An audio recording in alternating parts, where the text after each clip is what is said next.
that he was meeting in, ended up having to pivot overnight without being asked, without wanting to, and he'll tell a little bit more of that story to a house church model. So I thought it would be helpful for us to hear from him, those of us that might be interested. Just a couple things just to keep in mind. Again, at the end of the conversation, we'll save some time for your individual questions. For Justin or for our other guests, which would be Hugh Halter from Alton, Illinois, co-authored several books, but The Tangible Kingdom is the one that stands out to me. Ryan Hairston is here in New York. He's the national director of Forge North America. And so they're a missional training force network leader here in New York, but have networks across the country. And then Michael Gatlin, I see, is on the call here. He's the Multiply director. He's the church planting director of the Vineyard. So glad to have you on the call, Michael, and look forward to your expertise. So if you have questions, save those or throw them into the chat section. Keep yourself on mute unless you have a question. That'll be helpful for the rest of us. I was also thinking it might be helpful for us to share any resources we have, links, books, articles, that kind of stuff. So if you have those, throw those in the chat feature as well. That feature has been activated. And then, like I said, we'll have a chance to hear from Justin and then some Q&A toward the end of our conversation. Thinking we have about an hour here. Does that sound good? Thumbs up, everybody. Awesome. Well, Justin, why don't you tell us a little bit about Zion? You started the church. How long ago? How long were you running? Tell us a little bit about the dynamic. You were meeting on Sundays, and then we'll get to the critical moment where everything changed. Yeah. First of all, thanks, Guy, for putting this together. Nice to see everybody. So yeah, I started Zion 3 years ago in January. We celebrated our 3-year anniversary just a couple of months ago. Traditional church, like you said, we were meeting in a school. I'm a native New Yorker, planted in the neighborhood I grew up in. Actually, the school that we were meeting in was the school I graduated 8th grade from. And everything was going well. You know, the church plan was going well. Just to kind of give you guys some, I mean, everything was normal. I would say our values, kind of the 3 things we were living by, were community, discipleship, creativity. You know, our tagline was "a city to come," just trying to bless the neighborhood that we were in. Nothing too weird or different about our church, you know, and everything was going pretty normal. I don't know, Guy, if you want me to get into kind of, you know, where we were as far as numbers and things like that. We were growing pretty quickly. We did a lot of marketing in the beginning, so you know, we were pretty much steady growth. By the time before we made the switch, we were having probably on average 220, 230 people every Sunday, and with like a good Sunday was probably 250 for us. Great. So you guys get the picture of kind of the traditional Sunday gathering space. I mean, Justin is an entrepreneur, so he runs 2 other businesses at the same time as he pastors the church. So certainly, like many of us, has got the side hustle going and busy, but also I think as a result of that had to be very focused on what the church looked like and how to pastor that church and how to tell people in Bay Ridge about that church, and that was working and it was happening and it was successful, and there was no idea, you had no plans whatsoever of changing it, did you? No, I never wanted to be a house church. In fact, I wrote an article before we planted why I hate small groups. And that you know, that was like the launch of our church. And we didn't do small groups. We have Bible studies, which I think are very different than small groups. We gather specifically just to read the Bible for an hour and a half and talk about it, do nothing else. And so, yeah, there was never an intention of house church. I'd heard about house churches before. I'd never read up on any of them, never did any research, never read a book on it. The only thing I knew about house church was from kind of my New Testament study of just, you know, being a history buff, reading about house churches way back in Jesus' time, but that's about it. Right. And so what happened? Something changed. Yeah. So what happened was, you know, to get into the school, that we were in from the very get-go. There in Bay Ridge, it's very hard to find an auditorium. So to get into the school, we actually had to go through one of our local elected officials, because the principal had said no. Her staff kind of laughed at us every time we tried to get in there, in every school in the neighborhood. And so I wanted this school because it's 2 blocks away from where I live. So we called our local official. He called the superintendent. Superintendent called the principal, told the principal she had to let us in. I get a call from the principal saying she's reconsidering. So I meet with her. She lets us in. So we started out on a rocky kind of relationship, but had built a pretty good relationship over the last 3 years together. A few weeks prior to us leaving, there was a little snafu at one of the printers. There was something with a Bible verse was left in one of them. Told her we would take care of it. But then our annual Thanksgiving potluck, just to let you guys know what happened, we used the cafeteria of the school. We had a permit for it, and some of our volunteers used the kitchen of the school. We thought no problem. The custodian wasn't telling us that we couldn't do that, and it was part of the cafeteria. One of our volunteers accidentally left open the refrigerator to one of the in the kitchen, and so the head chef comes in on Monday morning, sees that her ice had melted. Some of her ice had melted. She calls, because how the DOE is run, she doesn't call the principal. That is not her boss. Her boss is kind of like the superintendent over kitchens in the DOE. The superintendent of kitchens calls the superintendent of schools. Superintendent of schools calls the principal. It's this huge fuss. So the principal decides that she's going to kick us out. And I sit down she calls me Wednesday, the day before Thanksgiving, literally at 3:30 p.m. And says, "Hey, you have to leave, effective immediately." And I just told her, it's like, come on, how are you going to do that to us? It's Thanksgiving tomorrow. I said, "You're going to destroy our church. Please, give us some time." So she said, "Okay, I'll give you 1 week." So we had 1 week, and in that week, me and my staff called over 150 venues within a 1-mile radius. Every church that we can think of, every lease option, everything, and everything, everybody, every board, every church. It was 100% no, and nothing was open, nothing was possible.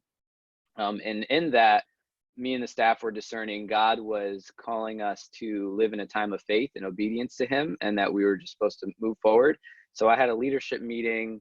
This is 4 days out to us. We don't have a place to meet on Sunday. I had a leadership meeting, and I said, "Listen to the leaders. I think I have one more option available. Let me call this other church that I think will allow us to meet in the afternoon. They're pretty much shoo-in, been friends for a long time." And that next day I had my last meeting with the principal, just to kind of beg her again, please don't kick us out.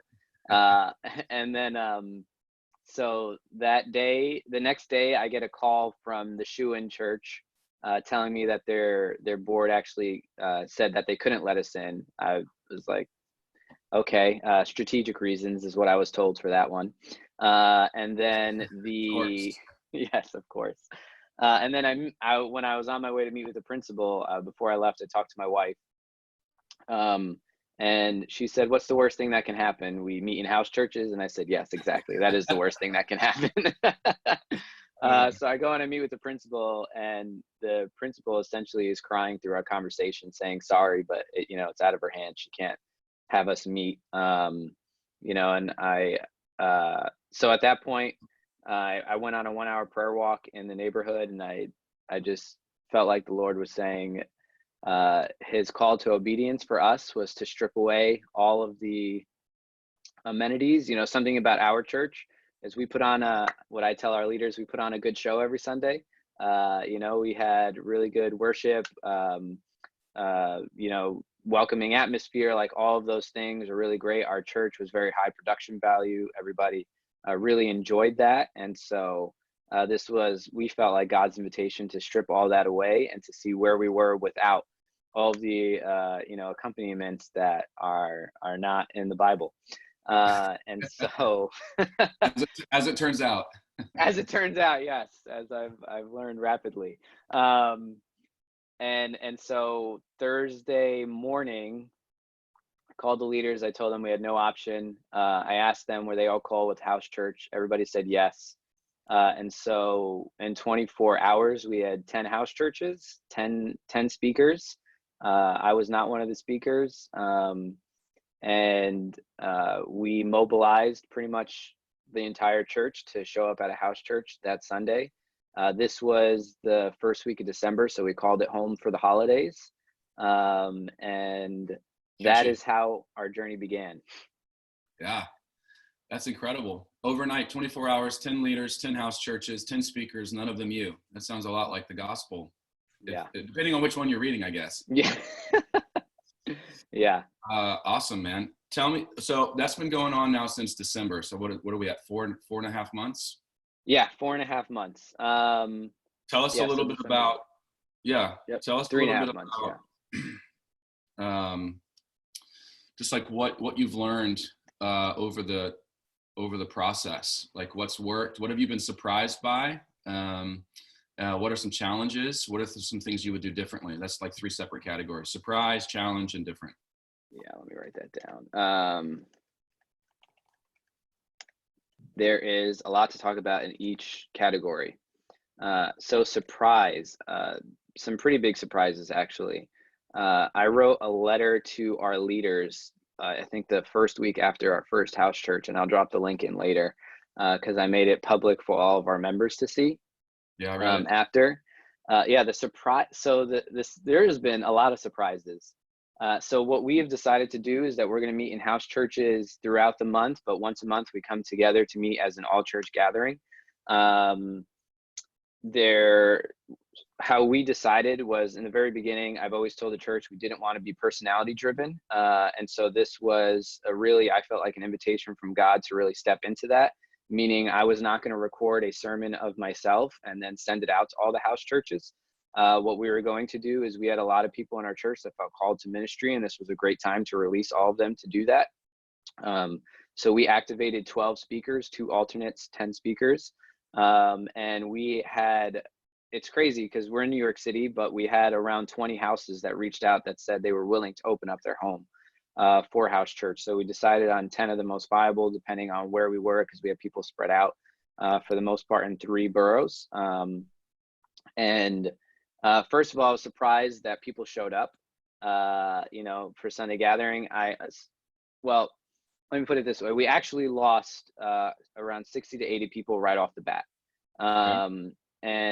But all of the people that we did lose, these were all, some of this is backstory. I had been praying for the last year. I hate church transfer growth. And I hate where, people are coming where they like the worship, where they like the word, and that's the end of the story. They enjoy, they consume. And so I'd been praying fervently that God would, our first year and a half of ministry, we baptized 24 people. And then in the last year, we had only baptized 1 person, but yet our church had still grown significantly. And so it was mostly church transfer growth. And so I pray that God would stop that for us. I was annoyed at how he did that, but he did it. So the 60 to 80 people that just kind of fell off the map, these were people that were not interested in being part of the church as we understand the true church to be, the ecclesia.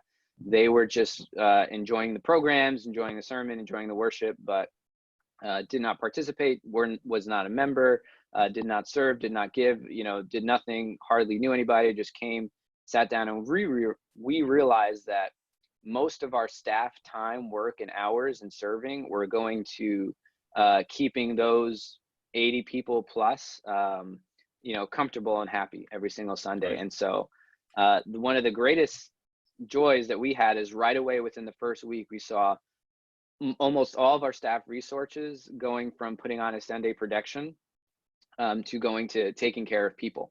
And so it went from moving things around, like we met in a public school. So our setup and breakdown started 7 a.m. at U-Haul and ended around 4 p.m. at U-Haul, and that was a massive thing to constantly recruit volunteers, burn them out on a regular basis to do that. We couldn't pay people to do this.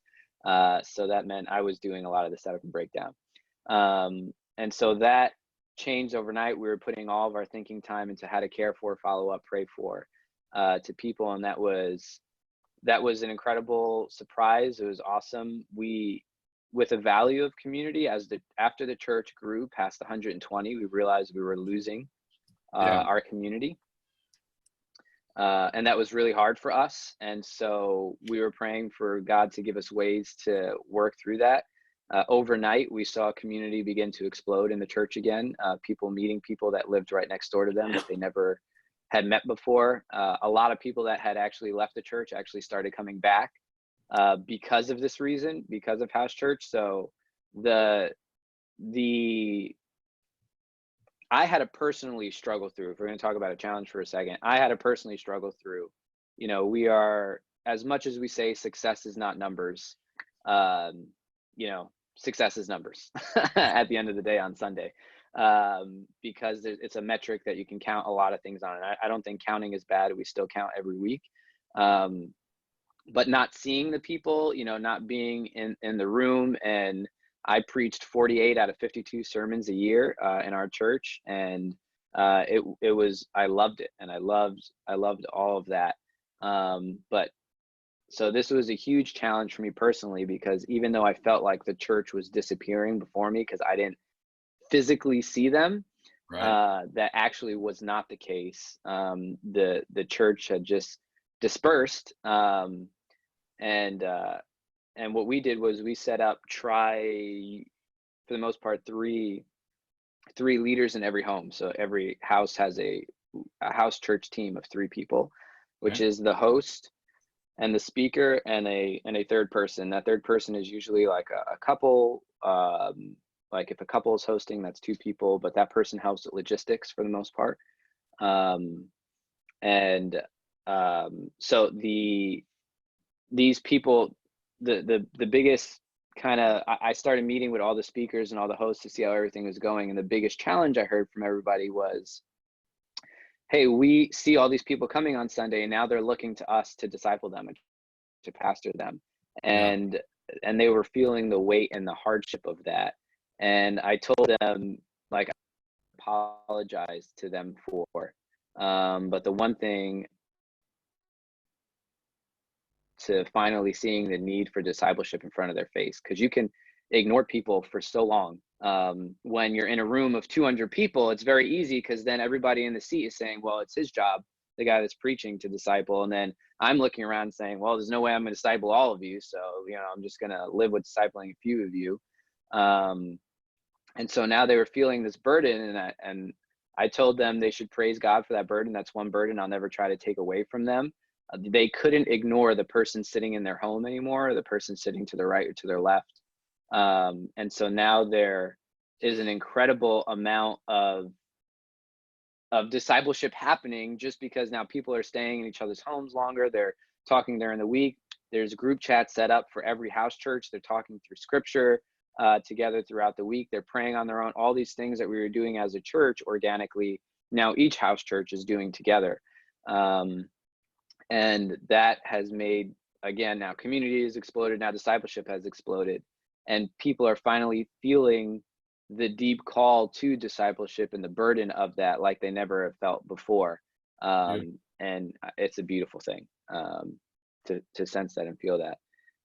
I can take a second guy and just ask, is there I can keep talking about surprises, challenges, and what's different, but yeah, I mean, a couple questions that come through already just through the chat is like talking a little bit more about the structure, and you've hit a little bit on that as you've been kind of working through that 3-pronged sort of surprise, challenge, and differently grid. Can you give us a little bit, just to that end, give us a little bit of an idea about like what's happening in the house church? Like when people show up, what are you guys trying to accomplish? Obviously there's a speaker, so imagine there's some sharing of the word. Discipleship, what does that actually mean and look like? What's happening in the apartment or the house?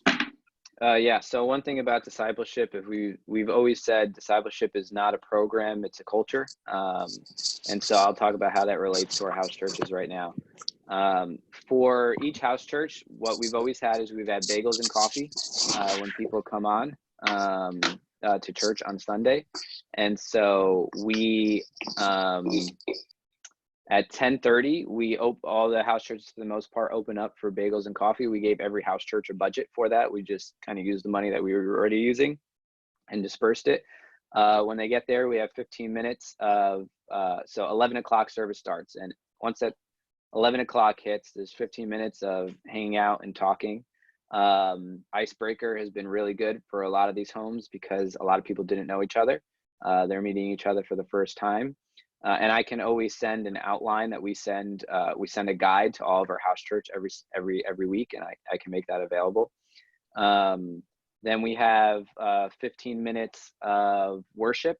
So what was really cool is because our worship is really good and we have an amazing singer, nobody wanted to join the worship team. Our worship team has gone from 5 people to 30 people in the last 3 months. So we have almost every house church has their own worship team. And that includes, kids singing and leading worship as well, which has been just one of the most beautiful things for us. And so we have 15 minutes of worship. Our worship director sends out suggested songs and YouTube videos for everybody in the house church guide that we send during the week. Then we take communion. So we do communion in every house every week, which we weren't able to do communion every week as a large gathering. So that is another beautiful thing that I love. We've really been able to center all of our gatherings around communion. Beautiful. I send a YouTube video every morning to all the house churches with a 5-minute update. This is an opportunity for me to cast vision, talk about important things that are upcoming that I want the churches to be a part of. And then there are, then after that is a 20-minute speaker. So one of our staff members, she puts together a 3-page commentary and then a 3-point outline for all of our speakers to have resources, commentary, thought, so that because they're all essentially bivocational ministers at this point. So they need to spend around 2 to 3 hours prepping their sermon, because our researcher writer, she has spent, the 8 to 10 hours in research and writing to kind of condense. So we make sure all of our house churches, right now we're going through Philippians. We just started that series last week. But our first series was lessons to the house churches. How do we look at scriptures we've been looking at over and over again and realize how they were written to house churches and what that meant for a house church? And then after what has been probably one of the most beneficial times and leading to the deepest community and discipleship is discussion and prayer. And so if the house church is over 20, we break up into groups, or over 15, we break up into groups for discussion and prayer. But if it's 15 or less, we do a group discussion and prayer. And that has led to hours and hours and hours of prayer, discussion, talking, hangout, conversions. I've actually already baptized 4 people in the last 3 months. So we had more baptisms than our entire year. One person bought a hot tub and set it up in their backyard, and I baptized him and his wife in his hot tub. And yeah, what's their address again? Yeah. But what we've had to say is, like, we need to end at 12:30. We need to start at 11, because even though some of these discussions were going for hours, we didn't want to capture people forever. And so we'll end at 12:30 as usual, but usually it goes on and on. And at the end, we have announcements. So our 3 announcements that we've had since day one, we only have allowed 3 announcements. If they're new, they fill out a Connect card. We still have those. Join our app. So what has uniquely made us, I think there are a couple of things that have uniquely made us nimble during this time, is we have a closed social networking app that we used as a church. So some churches use like a Facebook group. We have this thing called Mighty Networks that we used. It's a closed social networking app. So anybody can join. That's where we post all of our events, comments. People talk throughout the week, put their own events. It's helped us really stay together as a community during this time, because we already had our entire church on that. So join the app is the second announcement. And then the third is giving. What we do is we provide an envelope for every host, where anybody that gives check or cash, they put it in the envelope and then they mail it to our admin. And then we get those by Thursday, and she does, bank runs on Friday for all that stuff. But most of our church already gave online already. So we were about an 80-20 ratio there. At this point, we've taught the people that don't like to give physically to do it online. So right now we're at about a 90-10 ratio for that because we've transferred more people over. Surprise was giving went up. We had more new givers our first month than we had in the last 4 months for house church. So that has been a blessing. We all thought giving was going to take a huge dive. And the other surprise was after the first month, we didn't see any new people. I thought the only time we'd see new people was at our all church gathering. What happened was we see almost no new people at our all church gathering, but all the new people that have been coming have been going to the house churches. So the two types of people that we're seeing are completely unchurched people are going to house churches, neighbors, things like that. And then people that have had church hurt with traditional church, which there are tons of those people in my neck of the woods, are showing up because this is not church as usual. So they're okay with that. That's beautiful. I mean, 10 and a half years ago when we first moved here and started planting, people, would unequivocally say, New Yorkers are not going to show up to your apartment for anything other than maybe drinks. And you're saying in New York, in Brooklyn, new people, spiritually hungry people, and previously church hurt people are showing up to apartments. It's a unique and different day for a lot of reasons. That's one of the distinctions I noticed for sure. Yeah, Anything I think you would do differently? Oh, go ahead. Yeah, one thing to say to that is at the first year and a half of the church, Heather's my wife, we opened up our house five days a week for people to come in. And so all of the leaders in our church became leaders because they would come to our house one of those 5 days a week, every single week. We felt like a very special grace on us to do it at that point while we were planting the church. I have 4 kids, so that's a lot for us to do. But that kind of set the culture of like, this is a church where we're inviting people into our space on a regular basis. But Guy, what was your question? Yeah, I think the last thing is like, now that you're 4.5 months into it, the radical paradigm shift from the attractional Sunday morning thing that was working to the house church, what would you say were some landmines or some things you would do differently for a group of people who are trying to figure out how church going forward might look differently as they themselves consider making the same pivot? Yeah, I would say be ready for a lot of internal battles with, there were a lot of things that I thought I had gotten over that I did not get over, and that was very prominent in my head. So a lot of extra time I had to spend with God. I've prayed more than I've ever prayed over these last 3 months, but that was really survival mode prayer for me. The other thing is we realized that I think is really important is that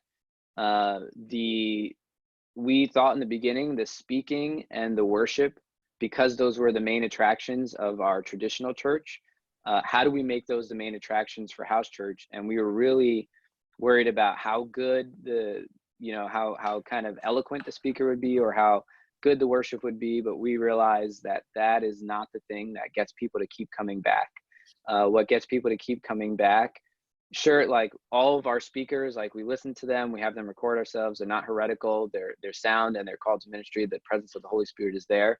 But let's be honest, I've been preaching since I was 15. There's a huge difference between somebody who's preaching the first time, that they've preached in 4 years, and somebody who preaches 3 or 4 times a week for the last 15 years is a big difference.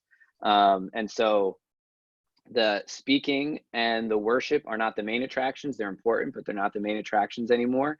The thing that keeps getting people back is the care and the love for one another. So the house church leader needs to know that I think the big mistake we made in the beginning was the leaders were just dependent on us doing our marketing pushes to get people in the door.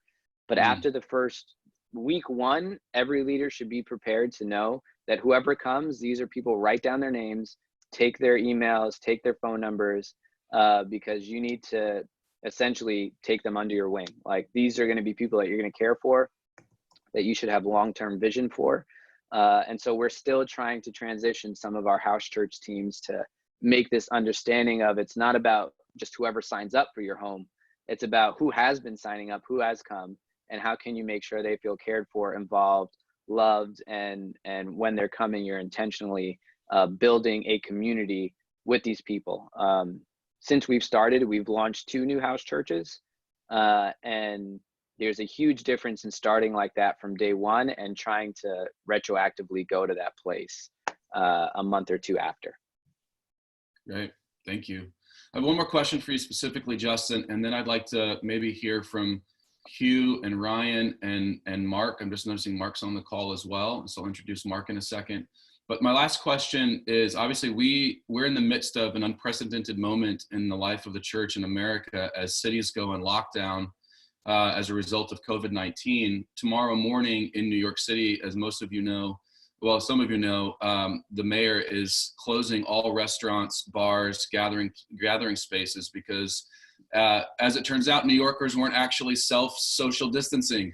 So they're trying to get ahead of this. So related to the current climate and the change related to the pandemic, Justin, how's that affecting you guys in this house church approach? What are you doing differently?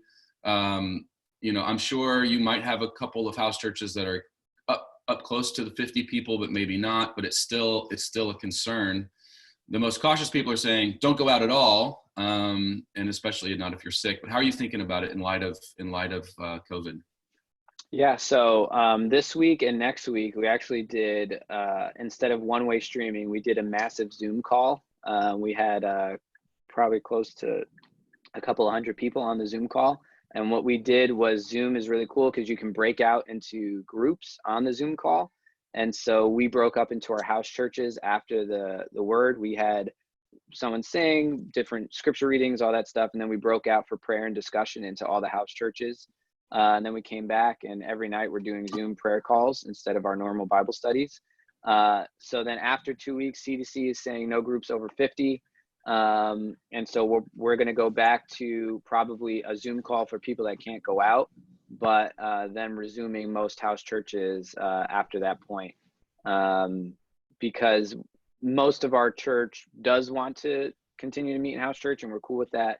We just wanted to make sure we took the 2 weeks to do what we could to stop the curve, or whatever they're calling that hashtag right now. Yeah, great. Now, there are some questions, Guy. I wasn't sure. Should I do those later, or? Yeah, jump into well, actually, let's do this. Let's let Hugh and Ryan and Mark jump in if they have anything that they want to add in particular. And then the Q&A can involve all 4 of you. How's that sound? So somebody might have a specific question for Ryan or something, that Mark said. So Hugh, like I said before, has led networks and is doing a really beautiful work in Alton, Illinois, in a variety of ways, especially through the marketplace church planting, and is a co-author of a book called The Tangible Kingdom with Matt Smay, which changed my life as I moved to New York to plant here. Ryan Hairston is here in New York. He's the national director of the Forge Network and is a missional training platform and network. I can let him say a little bit more about that. Mark Nelson, I see your W flag back there, man. Good job. Way to go, Chicago. Mark is a co-author of the latest book that Hirsch has just released called Reimagining. I can't remember the name of it, Mark. It's complicated. It's a made up word. Of course it's complicated. That's right. Exactly. That's what we do. Okay. So, Hugh, why don't we just start with you? Any immediate reflections? Again, trying to keep this to maybe about an hour. I can go longer, but just in the interest of everybody's time, just give a 1 minute sort of flyover intro of yourself, and then any sort of feedback or direct comments that you might make from your perspective and unique experience. Yeah. Again, thanks, Guy, for doing this. Justin, fantastic story. Super inspiring. We burned sort of the bridge 25 years ago. So we've done 2 church plants, one in Portland, Oregon, one in Denver, all based around neighborhood communities. And so that was the Tangible Kingdom story, was the Denver deal. We just moved to Alton about 4 years ago and created more of a business enterprise network. But then going back to the same exact sort of ecclesial sort of setup, just creating missionary communities and whatnot. So that's a little bit of our story. Oh, it's because they're not supposed to be parked there, but they're here for work, looks like. I think somebody's having Somebody check your mute, please. Yeah, those construction workers' cars. Yeah. I know there's a way I can do that myself. Somebody find the That mole. makes sense, yeah. Find the mole. Oh, I got Mo. It was Mo. All right, keep going. Anyway, just to Sorry, fellas. move quickly. About the only thing that I would say is maybe different in our story is that it's just really informal, and we moved to a really informal kind of setup way back in Denver. But in this Alton story, we don't have any exchange of money at all. It's just a completely free network. We all have jobs, and we encourage people to do buffets and potlucks. So you don't have to pay for anything. So that's kind of our mode. Do a bag of potatoes, tell everybody bring toppings and whatnot. We do have some people that don't have a lot of means, and so we do cover them as well. But we essentially say use your money to bless people directly related to your own community. So we let the communities decide what to do with the money. But we don't actually have any exchange of consolidation of funds. Maybe the only other thing I can think of is just in our setting, we have a lot of worship leaders, part of our network, but we don't really do much musical worship at all. When we gather, we're mostly eating. Usually it's we were every month, we just moved to Sunday morning just because our people wanted to be together more. So we're every Sunday morning about 8:30 because we have so many little kids. It seems like the earlier time slot is better. And we end up usually doing about 3 hours together. So we've set kind of let's really Sabbath. Our town's a little bit slower than New York City. And so people just they usually 8:30 to 11, somewhere in there, 11:30. So it's almost an hour of just coming in. Everybody brings food. We eat together. And then somebody will, I'll usually ask somebody to kind of take the lead. Sometimes it's one question that we print out and put all over the house. And we just say sometime in the next 2 hours, talk over this question with one person. It'll probably have a scripture to it, but it'll just have one question. And then people just kind of get talking. And honestly, that's been all we've really needed. So we recommend as people want to do more catechism, scripture, that's actually on off time. So this Sunday was a 5-minute teaching with some scripture by somebody, and then we just prayed. So it's very informal. It's very loose. Probably 3/4 of our community can lead that thing. So I play more of a broker role, just letting people know who's, more asking them, can you guys cover 10 minutes this Sunday or whatever? We do seem to have about quarterly worship gatherings, though. When I had a business yesterday, actually today's my last day of business, they shut us down starting tonight. But we have a really great building, coffee house, event center. So we do generally like quarterly worship gatherings. We'll do an Easter thing out in this big grassy hill right by our house. So every once in a while, the musical worship shows up, but it's not a part of the general rhythms. So those are maybe some, kind of distinctives from Justin's story. So I'll leave it at that. And if you want to ask more questions later, we can do it. All right. Thanks, Hugh. Ryan? Hey, bud. Thanks for inviting me on. This is great. And again, thanks, Justin, for sharing. Appreciate what you're doing in Brooklyn and how you're leading and good stuff. And I echo a lot of what Justin says, a lot of what Hugh says. And I would just simply say, I think I realize still a bit of the, we're kind of still in the oh shit moment. There's still a bit of anxiety. There's still a bit of frustration. There's still a bit of worry. I think there's some really genuine implications that I don't have my mind and my heart around just quite yet, that I'm still trying to gather. So to say that I have any answers is far from it, especially in these uncharted territories, being in the city. My wife and I lead Forge America, and we've been a part of Forge for the last 10 years, giving leadership over the last 3 to 4 years, and have had the chance to see kind of multiple missional communities kind of emerge in some of the neighborhoods that we've lived in prior, in the suburbs and also here in the city. If I was going to add anything, I would just simply say this journey over the last 10 years for me has really taught me to trust the people of God, that everything's in them and they have everything they need with the Spirit's guidance. For us, we've always kind of started with the question of where have you been sent and how do you live in that moment. But I think now in the season for all of us, it's like there is no more second and third places. There's no more work, and there's really no more social space or gathering. So it's really got to be the place we live, which is just a really interesting time. So we're trying to ask, how do we live faithfully as on mission in our neighborhoods, on our floor, in our buildings. And so I think that's a significant thing for us as we think about what's going to drive our times together. For us, it's always been helpful to think with regards to mission and not how do we, and to ask the question, how do we operate and function and interact together as a community, but as a community on mission too. So sometimes the best way that this has happened for us is just really being able to gather around simple practices. Yeah. Many of you've, heard bells, blessing, eating, listening, learning, being sent. There's a host of others. I even think Abe Cho over at Redeemer just came up with one called Peace, and I can't tell you I know what all of those stand for, but he's done some of that. So I think practices has helped us, and it's allowed our times together to be led by anybody. So when we do gather, half the time is spent just simply reflecting on how we blessed, how we ate together, how we've engaged in community, what are we hearing from the Spirit.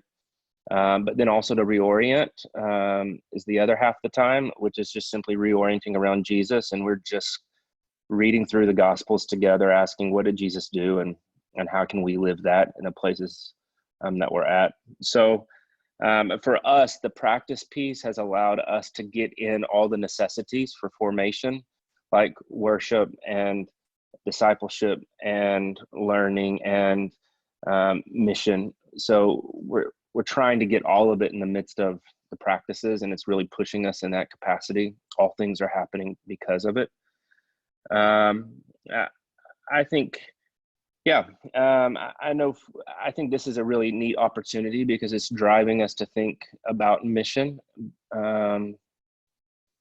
I just had a conversation with an elderly woman in our building a couple of days ago, and she just simply asked, she's like, Ryan, I'm not going out much.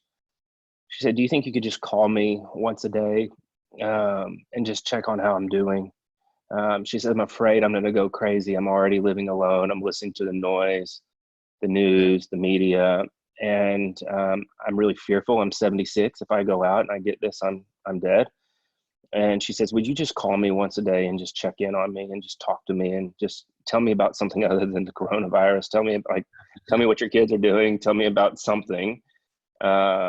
And so I think it's forcing us in a way to think about, because for all of us, we've all stopped gathering because of care for the most vulnerable. And so it's a way to say, what can we do in small groups to care about the most vulnerable? Can we call? Can we check in? Can we drop off? Can we do some of those types of things? We've even considered, sometimes we have a gathering or a dinner that meets and every other week, and just even thinking about not even doing that because I'm more concerned about my apartment. And half of our apartment is elderly. Yeah. So I'm really concerned for those in our apartment. So anyways, I just saw somebody post something about children, and for us, children are in the mix of it. So it forces us to ask with our kids daily, who are we blessing? Who are we eating with? How are we listening to the Spirit? What are we learning from Jesus? And how are we living as sent people of God? But I would just simply say too, I don't think it's wrong to withdraw to some degree, depending upon where you're at, and as well as engage. Like I just know these are uncharted territories. And so our family actually for the last couple of days have been not feeling well, and it may just simply be because of everything else happening in culture. Like we're intaking it into our own lives, and so we're just, I don't know. So it's like we don't want to get anybody else sick. But anyways, I don't have much more. I mean, it's yeah. One of the things I love about what Ryan and Laura have done is, as they've moved into New York City, they live in the Upper East Side, moved here from Texas, and that's not a transition that everyone can make easily. But they've been, through that journey, and in the process have been a part of a committed church, but also have just embraced the tension of starting a community that has been birthed out of their living out of these practices. So they're doing it. And that's one of the things that I respect about both Hugh and Ryan and Mark. Thanks for sharing, Ryan. And so actually, Hugh, if you don't mind, could you tell everybody if they wanted to learn more about sort of like this marketplace thing and what you're up to, is there a website? Would you recommend Tangible Kingdom? Like, is there something that people could go to? Yeah, I mean, I still go back to that as far as training, as far as like, the practices and rhythms of what we did in community. We are setting up the Free Market Church Network this year. So people maybe just stay on my Facebook. I'll be letting people know when we start providing resources for folks. So great. Thank you. And then Ryan, just the Forge America, what's the website for Forge America or anything that you would recommend? Yeah, forgeamerica.com. Yeah, I mean, we've been doing those Bell's habits in our life for the last 10 years. And I would say it's been really transformative. So if you haven't had a chance to pick up Surprise the World, pick it up. It could be a great way for your leaders who don't have the skills or the capacity to teach or to train, or there's not a worship leader everywhere. It's just a great rhythm. Yes. It's just a good rhythm to keep people engaged together and on mission. Thanks. Mark Nelson, ladies and gentlemen, because I butchered the name of the book, I just went ahead and pulled my copy off the shelf. Look at that. Nice. Points, right? Come on. So Mark, talk to us a little bit. Immediate thoughts. Tell us a little bit about who you are and what you're up to. And maybe you want to talk about the book or what this moment looks like for the church, what you're hopeful about. Yeah, no, thanks, Guy, for hosting this. Justin, it's great stuff. I'm loving the conversation. I'm loving where all this is pushing us towards. I'm in Knoxville, Tennessee. We planted a church 13 years ago. So it's a faith community of a couple sites, about 400 people. And so when I look at who we are, we're a very slim budget type of thing. Very cheap is how we're referred to a lot by Ryan and Hugh. But we are still very portable. We have a traditional kind of Sunday gathering time, liturgy, if you will. We're not super liturgical, but there's a rhythm to what we do. So we are in Knoxville, and it's the South, and it has certain expectations. I only teach about 60% of the time, so it's a pretty shared thing overall. But I always think about, and I talk to people a lot, if we planted today, so 13 years ago we planted, and we partnered with the typical church planting partners of New Thing and Stadia and all these people that we were a part of at one point. We haven't been a part of them for a few years. But I tell people now, if 13 years later, if we were planting, it would look totally different. And it would be a house church movement. There's no doubt in my mind. I believe what we planted 13 years ago, where we were in our context, was the right context, was the right way to go about it in Knoxville, Tennessee at that time. I absolutely believe that. But it would not be the right thing today. So that's caused a great struggle in me in going, well, what are we supposed to do as a church now? How do we move forward? I have this great fear of becoming an institution after 13 years. Well, I've had that fear for years. We don't want to become an institution, and we want to fight that. And movement obviously is the counteraction to that. So how do we make sure we do that? Well, when I consider this, the virus, when I consider this incredible, unprecedented is going to be a word that's used, way overused, but we are looking at something we've just never even thought of or have experienced, and so how do we move forward into that? I wonder, and so my staff and I, we had a Zoom call this morning and we talked about all this. I wonder if some of you are familiar with Phyllis Tickle, Great Emergence book, talking about how every 500 years the church makes this dramatic shift. It's a very common discussion, and it's a book that was very popular a few years ago. I just wonder if something has happened during this time, and I'm not trying to go hyperbolic here. I don't know, but maybe this is a time when this is a shift that's going to be sped up, that there's something going on. And she has speculated that we are in that 500-year shift. I think we are. But I think this virus, I think what's happening in our world and our culture is pushing us to a whole different level of this. And as I talked to my staff this morning, we feel this great need to provide the type of leadership that people are looking for. Absolutely. This is a time for the church to be the church unlike any other time that I can remember. maybe 9/11, maybe things like that. Can we be a place that provides, there's Brian McLaren talks about the whole idea between cheap hope, dead hope, and deep hope. That cheap hope is very passive. It just lets it happen. And there are plenty of people that have cheap hope right now in this culture. There's a dead hope. The dead hope comes when your cheap hope didn't play out and it died. But then there's this whole other level where you take ownership in this and go, I think we want deep hope. I think this is a time for the church to be a place of deep hope and realize what it means to be the church. And because we can't gather and we can't do this, surely it means something else. And so what I've found with my staff is, and myself, I saw a guy post this, I guess I saw it yesterday on Twitter, and I said, oh man, I want to hear this discussion. I want to hear what Justin's done. Because I'm kind of energized by all this to go, maybe this is a way that we make this move. Maybe this is a way that we fight off the institutionalized thinking. Maybe this is a way that we really respond to this thing the way the church is calling us to respond. We have the ability to give this deep hope.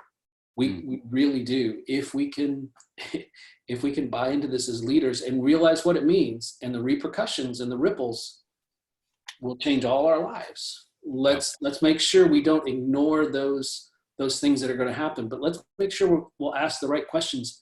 We get to ask questions at this time that we've never been able to ask before in some way. Yeah, that's right. Yeah. Thanks, Mark. It's encouraging for me, and my guess is a lot of other folks too that are on the call, to hear about somebody who's, planted again in the traditional model, would look back and say they do it differently. And then is also, willing to put it all on the line and reimagine now today too. So thank you for that. So just keep your questions coming, pop in, unmute yourself, or throw it up on the board while you're thinking about that. There have been a series of questions about kids ministry and youth ministry, Justin. So give us an idea about what that looks like for you, and maybe anybody else who's doing the house church thing and have some thoughts about what that might look like.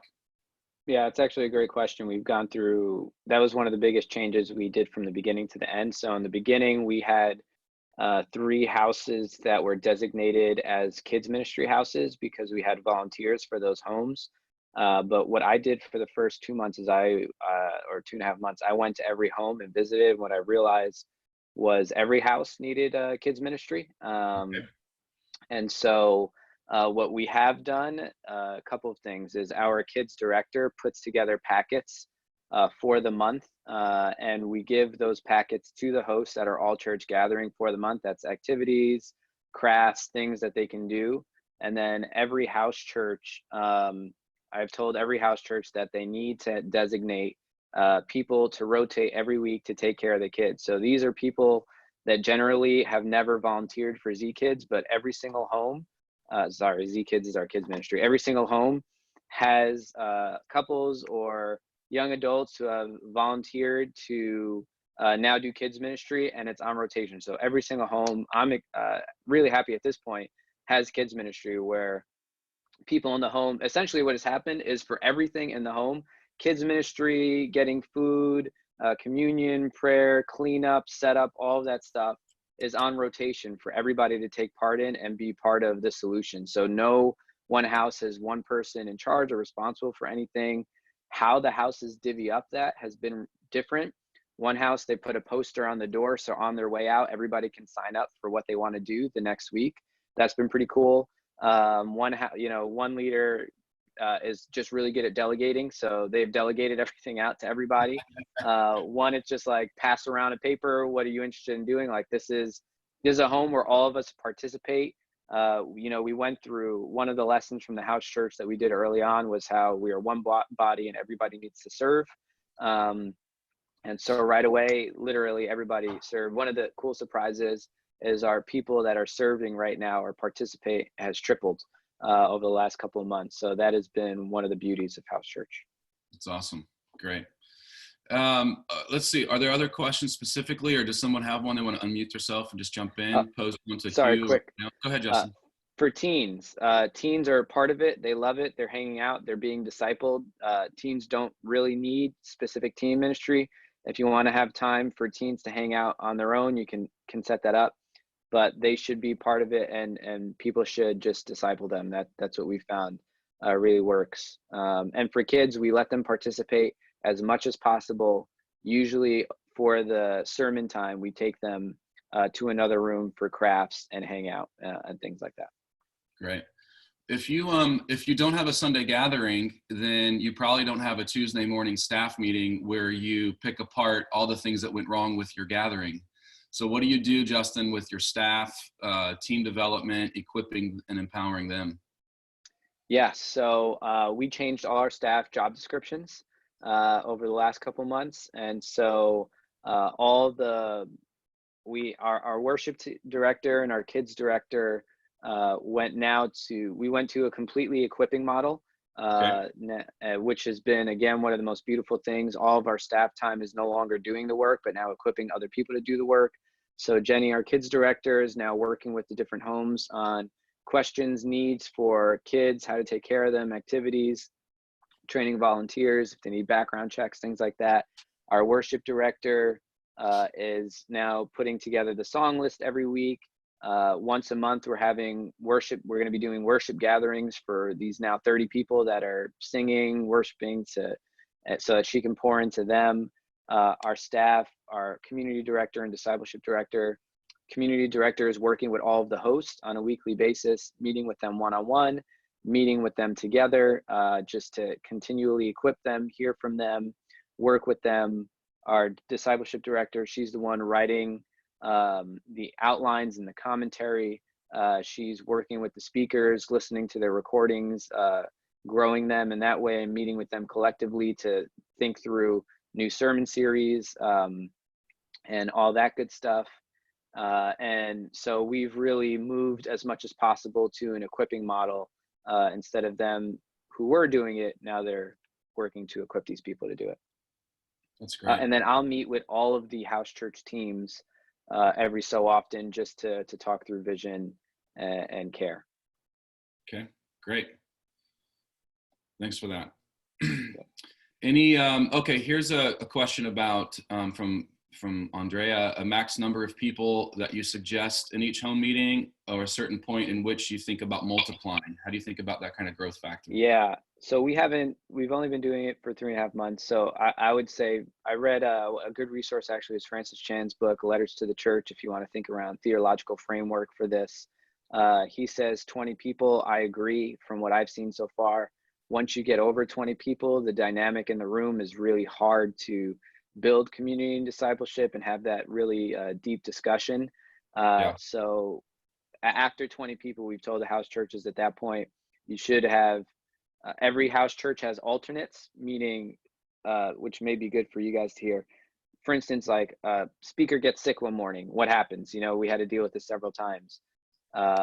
The house church hopefully has alternates for everything, an alternate home to meet in, an alternate speaker, alternate all of these things, so that no matter what happens, they can take care of it themselves. But we use the alternates to grow them and raise them up in order to multiply them out, so that after 20, the alternates can essentially form a team, go out and plant another house church.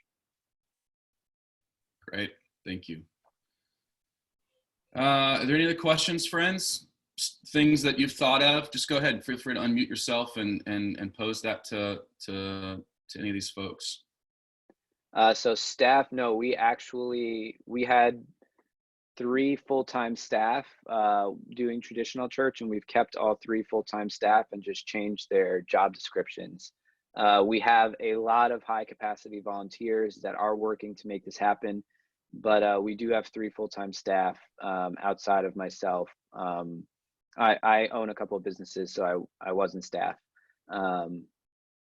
but they take care of that. Some good resources I think are important. Good database for keeping track of who's coming, not coming. We use Planning Center. Clearstream app, found very helpful, that we text everybody Friday afternoon a link to sign up for house church. So they've been the best texting platform that we found, just in case anybody's wondering about some of the tools that we're using. It's great. Thank you. Yeah, hopefully you guys caught that, just because Justin is technically bivocational then, and you've always been bivocational, even when in the traditional model. Is that correct? Yes. Yep. Yeah, so his income for his salary, his family, comes largely from the other businesses that he runs. And so regardless of the model of church that they've expressed, he's always been bivocational as a pastor. That's pretty interesting to think about. And I think probably something, some of the experts are saying that probably we should see about a 25% drop in giving related to the COVID-19 crisis. So that's something that we should be planning for and thinking about. And then in the model itself, at Zion now as a house church, 3 full-time staff members, none of them are him. That's good to know. Yeah, so yes, one person does do an exhaustive research on the topic. We've always done verse by verse through books for the most part. So Philippians, right now we're going through, she's reading 3 or 4 commentaries. We have one main commentary. She'll put the notes together, put it together a skeleton outline, and then give discussion questions for all the houses so that every house church is on the same page. Great. And we have another MDiv that works with her on that in the church. They're both MDivs that kind of put that together and help flesh that out.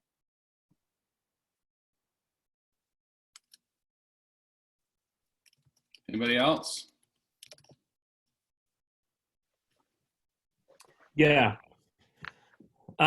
Real quick question. What is the experience you've had in terms of the demographics of the church, age-wise? I currently pastor a Southern Baptist church in the rural South, where our demographics skew probably 40 to 50% of the church is over the age of 55. What has your experience been moving from a kind of traditional church building meeting model to moving to a house church model with that demographic? Yeah, that's a good question. We are multi-generational, so our oldest member is 88, and we pretty much go down the line, but we skew younger in the sense that our average age is young 30s. Now, we've had pretty much across the board, everybody has come. In every age group, we have people that have had a hard time with it. The people that have had the hardest time with it are the people that, have kind of grown up with that one model. But everybody has made the transition for the most part. There are a couple of older members that have expressed that they are having a tough time because they've been doing it this one way 50 years, and you don't just make that transition overnight. And so we're working with them. But what has been great is we've been including them more than we ever have in the past. So, and having them help be part of the gathering, like how can they work through communion or in worship or praying over other people, because they are so mature in these areas that whereas they may have not been using their gifts before, in our case, they weren't using their gifts before, but now we're trying to be explicit about how can they raise up the younger women and men in the church with all these different things now that they can have these specific conversations around parenting, around singleness, around job, keeping a job, things like that. So we're trying to include them more in these areas so that they feel more ownership over what's happening right now.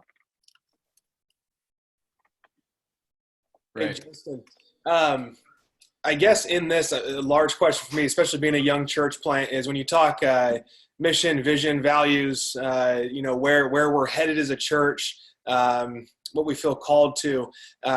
How have you guys been able to stay in that? Or I guess, how have you maybe let go of some of that and let each individual house church, operate in maybe their own call and vision? How much do you try to keep it aligned? Yeah, great question. One of the questions we had to ask early on, are we a network of house churches or are we one church that meets in different homes? And so we decided we are not a network of house churches. So there's not going to be different values in each church or a different vision. We are all going to have the same values and vision, but I've come up with a roadmap over the next year of how do we make the full transition to house church, of all these different documents and trainings that we need to create and implement. And on that roadmap, one of the things that we have are what are the specific responsibilities for each house church? What is it that every house needs to have? And then what are the best practices? These are the things that we say work really well in other houses, and we think it would work well at yours, but you can do it however you want. And so making that distinction is important, because we want to be loose in some areas. For instance, a trivial thing is when my update is shared. For some people, they like to share it before the speaker. Some people like to share it at the end, right before announcements, because they feel like it interrupts the flow. I don't care. But are you doing prayer and discussion? Are you sticking to the outline? Are you spending time in worship and fellowship? That kind of thing. Those are non-negotiables. How are you doing mission? When are you multiplying? Who are you raising up as alternates? Like, those are things that we're sticking to.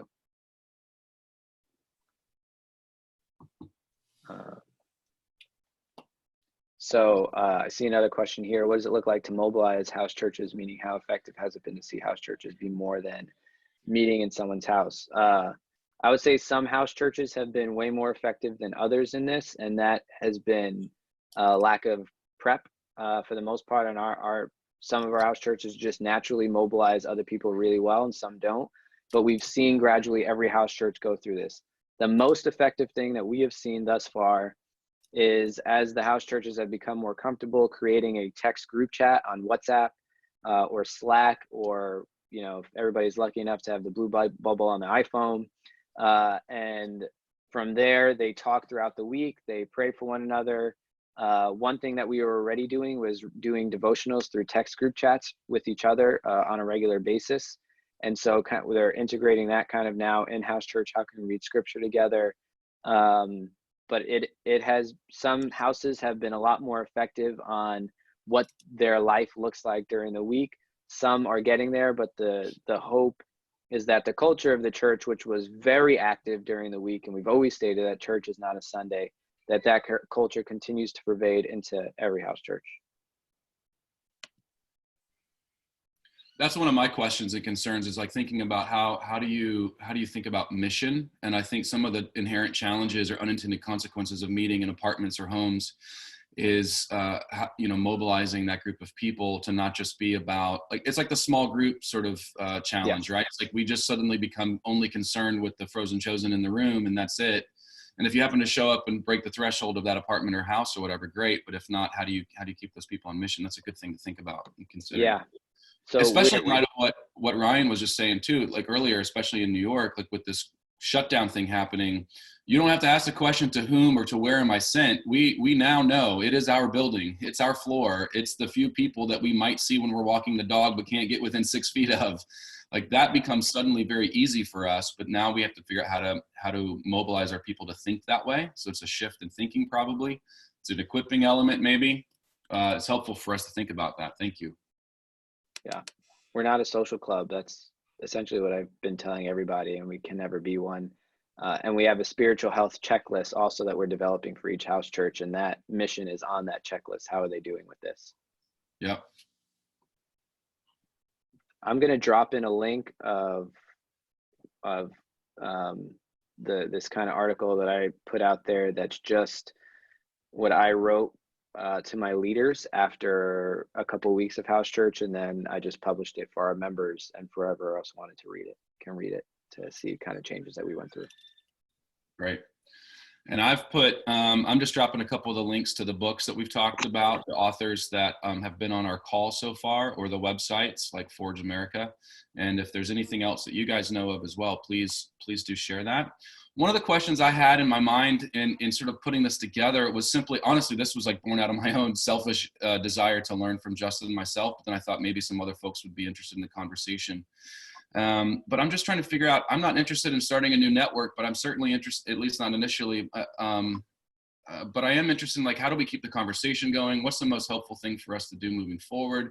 Are there other places, maybe a Facebook group or other platforms that would be helpful for us as we think about this or learn?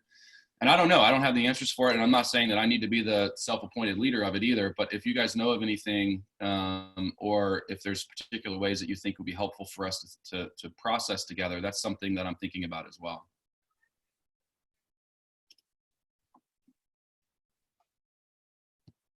All right, any other questions? I'm gonna drop this last link in here. This is from Surprise the World. This is Michael Frost's book, The Bell's Habits. Very practical, super helpful. I've preached through this twice. Now we need to actually do it. And now that we've got this sort of moment that's upon us, it's time. It's definitely time. So a couple things that stand out to me, and then I just want to share just just pray for us and then let everybody bounce off. The thing that stands out to me the most, friends, and hopefully you've been crystallizing some of, summarizing the things that stand out for you as well, is just what it looks like to be the church, that it's actually this dispersed, everybody being the body, and then the growth that's happened from Justin's story is pretty incredible. And it's decentralized. And so for me, one of the challenges that I wrote down is, am I willing to get out of the way to let Sanctuary Church NYC to be the church she was meant to be for such a moment as this? And I'm not so much worried necessarily about what the long-term implications are going to be. I think like we do what we need to do now, and then we keep reiterating, we keep reevaluating, we keep asking the Holy Spirit, what are you doing? Where are you at work right now, right? And how can we join them? And so that's actually what I want to leave us with. I want to bless each of you that are on this call with the courage, empowered by the Holy Spirit, to be the kind of leader that God's called you to be for such a moment as this. And I'm excited to see what happens. So that's my prayer and benediction, friends. God bless. Go in peace. Have an amazing day. Can't wait to see what happens. Thanks so much, guys. Thanks, Justin. You're the man. Thanks for putting it together, Guy. Yeah, bud. See you, All right. everybody. Peace.